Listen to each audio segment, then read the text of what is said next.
Hello and welcome back to my channel. Today we will see about loose coupling. In the previous slides, we have seen about loose coupling, one of the property of interfacing. जैसे कि आप देख सकते हैं यहाँ पे कि हमको interfacing यूज करके हम loose couple architecture achieve कर सकते हैं. It can be used to achieve loose coupling. So one of the best method for achieving loose coupling is interface और abstraction. Abstraction से भी या abstraction और interface one of the same thing. ठीक है, we can achieve 100% abstraction using interface. Interface से हमको 100% abstraction मिलता है. तो ये लूज कपलिंग जो है, लूज कपलिंग हमको अचीव हो सकती है with the help of interfacing. तो इंटरफेसिंग से हमको लूज कपलिंग मिलती है. तो लेकिन what is the loose coupling? Loose coupling होती क्या है? लूज कपलिंग का मतलब इतना एक लाइन में अगर बोलना चाहेंगे तो लूज कपलिंग का मतलब होता है अ, दो चीज बिल्कुल भी या बहुत कम से कम इंडिपेंडेंट रहना है, कम से कम डिपेंडेंट रहना चाहिए.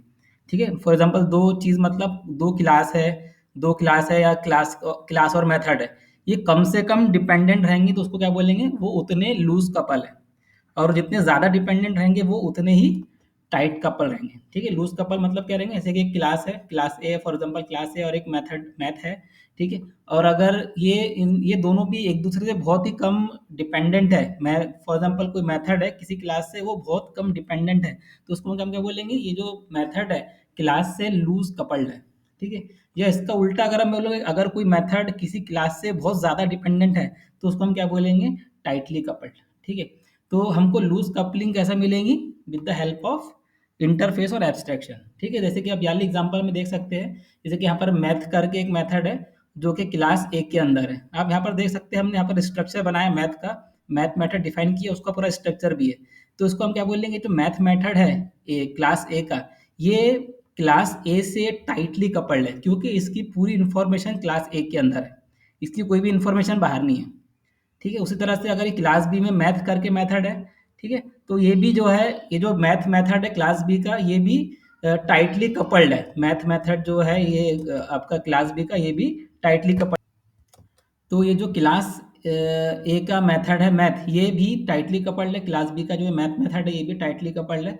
तो अगर मैं जैसे कि ये तो पुरानी एग्जांपल जैसा ही है, मैं क्लास बी का इंस्टेंस क्रिएट किया, ओबीजे नाम का मैं ऑब्जेक्ट बनाया, और मैंने मैथ मेथड को कॉल किया, तो ऑब्वियसली ये जो मैथ मेथड है बी का, ये इन्वोक होगा और ये inside the math method derived class ये डिस्प्ले में आ जाएगा. तो इसमें कोई भी क्या बोलना सकते, कोई दो राय नहीं है कि इसका आंसर यही रहेगा. लेकिन अगर मैं थोड़ा-सा इसको थोड़ा-सा कॉम्प्लिकेटेड कर दूँ, मतलब टाइटली कपल्ड क्लास को अगर मैं थोड़ा-सा कॉम्प्लिकेटेड कर दूँ, तो मुझे एरर मिल सकता है. जैसे कि अगली एग्ज़ाम्पल, ये भी टाइटली कपल्ड की ही एग्ज़ाम्पल है. तो आप यहाँ पर देख सकते हैं क्लास ए में उसका जो कंस्ट्रक्टर है उसमें 2 पैरामीटर है, और उसमें एक मैथ नाम का मेथड है, और उसमें ये कुछ ना कुछ स्टेटमेंट लिखा है जो डिस्प्ले होने वाला है. उसी तरह से मैंने क्लास बी किया, क्लास ए से वो एक्सटेंड हो रही है, इनहेरिट कर रही है वो, उसमें भी मैथ नाम का मेथड है, और ये भी कुछ ना कुछ डिस्प्ले कर रही है. अब मैंने क्या किया, क्लास फिर से मैंने क्या किया, क्लास बी का ऑब्जेक्ट बनाया, लेकिन अब इसको मैं जब एग्जीक्यूट करूंगा तो मुझे मिलेगा एरर. ये देख रहा है, ये आउटपुट स्क्रीन है मेरी. ठीक है, टर्मिनल की आउटपुट स्क्रीन है. तो यहाँ पर क्या एरर आ रहा है? Constructor A in class A can not be applied to the types. ठीक है, और एरर क्या बोल रहा है? Class B extends A. क्यों बोल रहा है? क्योंकि क्लास बी में भी दो कंस्ट्रक्टर होना चाहिए. क्लास बी में अगर दो कंस्ट्रक्टर नहीं है तो ये मुझे देगा एरर. ठीक है, तो यहाँ पर मतलब जब मैं इन्वोक करूंगा तो यहाँ पर भी जो कंस्ट्रक्टर है यहाँ पर भी दो आर्ग्यूमेंट रहना चाहिए. ठीक है, और इसको मिल रहे हैं नो आर्ग्यूमेंट, और बोल रहा है दो आर्ग्यूमेंट चाहिए, दोनों भी इंट टाइप के चाहिए. जैसे कि आप देख सकते हैं इंट एक्स और इंट वाई है, तो बी भी जो रहेगा वो भी 2 पैरामीटर वाला ही होना चाहिए. ठीक है, तो ये मुझको एरर दे रहा है क्योंकि यहाँ पर जो आपके जो दोनों मेथड है दोनों टाइटली कपल्ड है, क्लास ए और क्लास बी के. ठीक है, इसलिए मुझे ये कुछ भी डिस्प्ले नहीं कर रहा क्योंकि इसमें आपके प्रोग्राम में एरर है. नाउ अब हम देखते हैं लूजली कपल्ड आर्किटेक्चर की एडवांटेज. अभी हम देख सकते हैं, हमने यहाँ पर भी देखो, यहाँ पर मैंने क्या किया, एक पेरेंट क्लास क्रिएट किया जिसमें मैथ मेथड है, और क्लास ए को मैंने इनहेरिट किया, इंटरफेस इम्प्लीमेंट किया. तो यहाँ पर आप देख सकते हैं मैंने एक इंटरफेस यूज़ किया जो कि पेरेंट क्लास को मैंने क्रिएट किया जिससे, और मैंने क्लास ए को इम्प्लीमेंट किया, क्लास ए को इम्प्लीमेंट किया पेरेंट क्लास से, और बी को भी इम्प्लीमेंट किया क्लास ए से. और यहाँ पर आप देख सकते हैं क्लास ए जो है 2 पैरामीटर वाला है, और क्योंकि ये कंस्ट्रक्टर भी एम्प्टी है, लेकिन अभी मेन चीज़ यहाँ पर क्या है, देखो यहाँ पर पेरेंट क्लास में भी मैथ मेथड है, क्लास ए में भी मैथ मेथड है, क्लास बी में भी मैथ मेथड है। अब अगर मैं क्लास बी का भी को थोड़ा सा मिलता जुलता है, लेकिन मैंने उसको भी क्या किया, थोड़ा लूजली कपल कर दिया। यहाँ पर ये जो मैथ मेथड है पेरेंट क्लास का, पेरेंट क्लास के आपकी इंटरफेस है, पेरेंट के आपका इंटरफेस है, और ये मेथड जो है यहाँ पर बिल्कुल डेफिनेशन नहीं इसकी।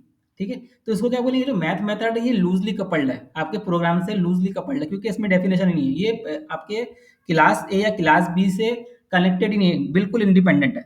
ठीक है, तो ये क्या बोलेंगे, लूज कपलिंग।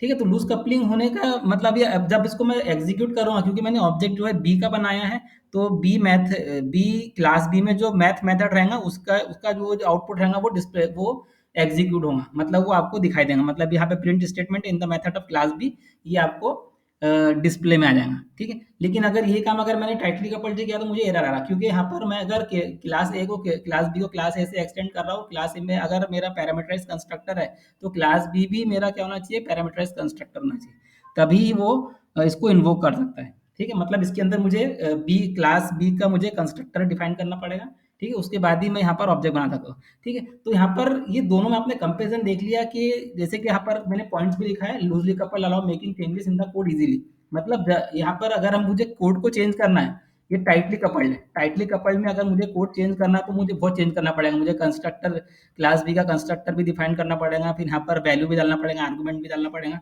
तो ये सारी चीजें यहाँ पर हो रही है।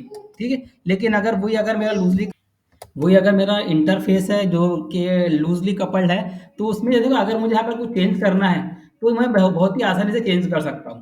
ठीक है, लेकिन क्योंकि यहाँ पर क्लास पेरेंट जो इंटरफेस है उसके अंदर जो मेथड है उसमें कुछ भी डेफिनेशन नहीं, मुझे जो भी चेंजेस करना है वो क्लास ए और क्लास बी में ही चेंजेस करना पड़ेगा। तो यहाँ पर जो कोड में चेंजेस हो जाते हैं वो बहुत ही आसानी से हो जाते हैं, और उसी तरह से क्योंकि चेंजेस आसानी से हो जाते हैं और वो डिपेंडेंट बहुत कम होते हैं, इसलिए उसमें दूसरा जो पॉइंट है, testing of loosely coupled structure is easier.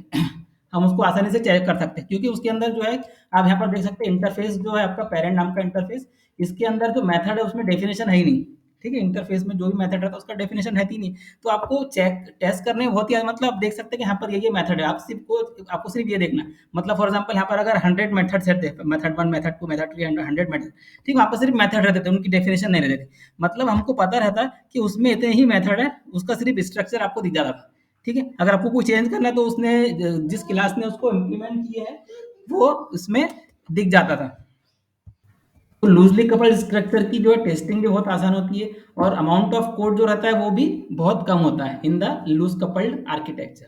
ठीक है, सो ये रहे कुछ एडवांटेज लूज कपलिंग के, ये तीन कुछ चीजों ये जो पॉइंट्स है ये बोल सकते हैं कि एडवांटेज है लूज कपलिंग के as compare to tight coupling. ठीक है, आपका जो अगर कोई आपका प्रोजेक्ट हो या प्रोग्राम हो, अगर वो टाइटली कपल्ड है तो उसमें चेंजेस भी बहुत ज्यादा आपको करना पड़ेगा। ठीक है, और उसमें जैसे कि आप देख सकते हैं यहाँ पर less amount of code is required, क्योंकि आपको कोडिंग भी आपको बहुत कम करना पड़ता है। ठीक है, तो ये कुछ एडवांटेज है आपके लूज कपल्ड आर्किटेक्चर के as compare to the tightly coupled architecture. So it is all about the loose coupled architecture और लूज कपलिंग इन जावा। अगर आपको ये वीडियो पसंद आया है तो लाइक कीजिए और चैनल को सब्सक्राइब कीजिए, बेल आइकन पे टैप कीजिए, ताकि आपको मेरे आने वाली वीडियो की नोटिफिकेशन मिल जाए। Thank you for watching the video.